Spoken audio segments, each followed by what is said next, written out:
எல்லா சூழ்நிலையிலும் கர்த்தர் என்னை கைவிடாமல் இருக்க நான் என்ன செய்ய வேண்டும்?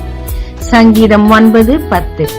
கர்த்தாவே, உம்மை தேடுகிறவர்களை நீர் கைவிடுகிறதில்லை.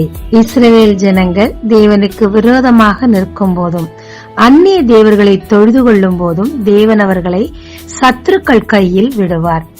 ஆனால் தேவனை அவர்கள் தேடி முறையிடும் போது பறந்து காக்கிற பட்சி போல் வேகமாய் வந்து சத்துருக்களை சிதறடித்து தன் ஜனங்களை கைவிடாதிருப்பார். தாவீது ஒரு நாளில் 7 முறை தேவனை தொழுது கொள்ளுவாராம். நடுராத்திரியிலெல்லாம் எழுந்து தேவனை நினைத்து துதிப்பாராம். அவருக்கு வந்த இக்கட்டுகளும் பிரச்சனைகளும் மிக மிக அதிகம். ஆனால் எல்லா நேரமும் அவர் தேவனை தேடினபடியினால் ஒருபோதும் தேவன் அவரை கைவிட்டதே இல்லை. லூக்கா 18:7 சொல்லப்பட்டிருக்கிறது, இரவும் பகலும் அவரை நோக்கி கூப்பிடும் போது நமக்கு அவர் நியாயம் செய்வார் என்று.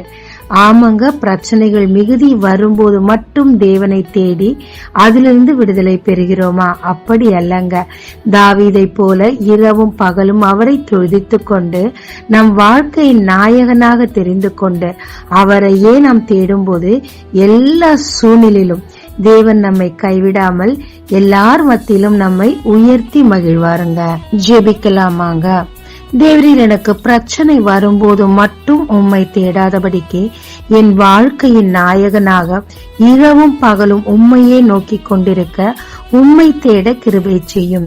என் எல்லா சூழ்நிலையிலும் இதுவரை கைவிடாத தேவன் மரண பரியந்தம் என்னை கைவிடாமல் காப்பீராக.